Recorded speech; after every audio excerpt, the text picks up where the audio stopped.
Hey guys, this is Northville Tech. In this video, we're going to show you how to set up automatic payments on Renaissance Dental.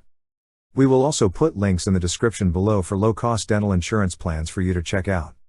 Also, don't forget to click subscribe and hit the notification bell to never miss out our future videos. Now, let's get started. Open the website, renaissancebenefits.com. At the top right part, you will see an option for Ren Member Portal. Click on Ren Member Portal. Next, log in with your username and password. Once you're signed in, you will see several options at the upper part of the page. Click on the option that says Payment.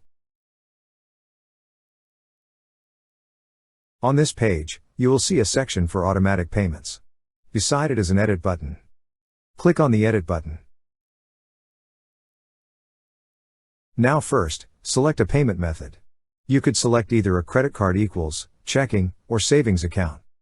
Click on the option you wish to select. After that, click on the Pay Now button. Here, enter the details of your selected payment method. Once entered, click on the Continue button. Then follow the on-screen instructions on how to set up AutoPay. That's how you set up automatic payments on Renaissance Dental. Thank you so much guys for watching, and if you have not yet subscribed to our YouTube channel, please subscribe to our YouTube channel as we create tech videos almost every day. Also check out our recommended resources in the description below for various sign-up bonuses.